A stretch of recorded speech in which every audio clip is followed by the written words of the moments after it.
Since you didn't want to buy me a dacha, now we'll live with you. In a small Russian town near Ryazan, life for Elena had always been calm and predictable. She worked as a teacher, came home to her cozy two-room apartment, and enjoyed evenings with her husband, Sergei, sipping tea and listening to the radio. Everything changed when her mother-in-law, Galina Ivanovna, announced her decision. Захотела покупать дачу, теперь, будем жить, вами, she declared sternly one Sunday afternoon, standing in the doorway with two heavy bags. Elena's heart sank. She knew Galina had been pressuring Sergei for months to buy her a small dacha in the countryside.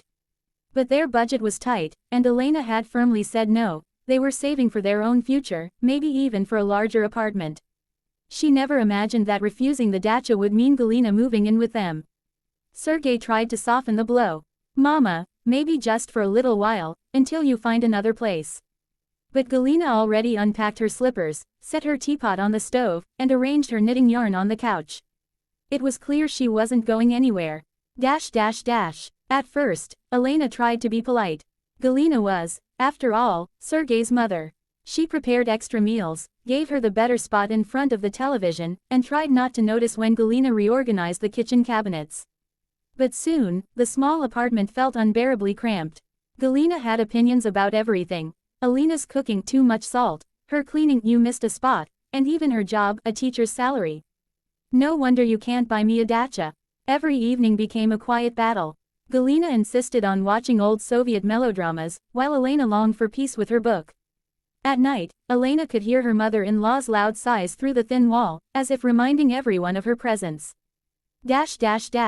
The real breaking point came one Saturday morning. Elena was preparing pancakes, humming softly, when Galina announced, "I invited my friend Tamara Ivanovna over. We'll have tea here. You don't mind, do you?" Before Elena could respond, Galina added, "Oh, and she might stay the night.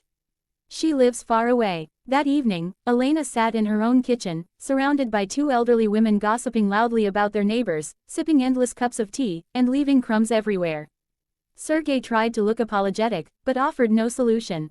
After midnight, when she finally lay down in bed, Elena's frustration boiled over. "Sergei, this can't go on. Your mother has turned our home into her dacha. We can't live like this." Sergei rubbed his forehead. "I know, but what do we do? She has nowhere else." "She does," Elena said firmly. "She just doesn't want to go.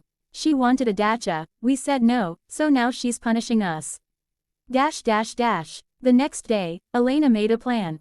She woke early, packed a basket with food, and cheerfully announced, "Mama, let's go to the countryside today. Fresh air will do us all good." Galina, suspicious but intrigued, agreed. They took the bus to a nearby village, where Elena's colleague had a small summer house. Birds chirped, the smell of pine filled the air, and Galina's eyes lit up. "This is life," she said, touching the wooden fence. Elena smiled. "Exactly. You should think about renting a small place like this for the summer. It's much better than our cramped apartment." Over the next weeks, Elena cleverly encouraged the idea. She helped Galina meet other retirees who had dachas for sale or rent. Soon, Galina became enchanted with the thought of her own garden, her own flowers, and freedom from city noise. Finally, one afternoon, Galina announced with pride, "I've decided, I'll rent a dacha outside town. It's not as nice as if you had bought me one. But it will do. I need my independence." Elena almost laughed with relief but simply nodded. When Galina moved out, the apartment seemed twice as large. Silence returned, along with the smell of fresh pancakes without criticism. Elena and Sergei finally had their evenings back. Sometimes, when they visited Galina at her dacha, she would boast about her tomato plants and the fresh cucumbers she grew. She still grumbled that her son hadn't bought her the house, but in truth, she looked happier than ever.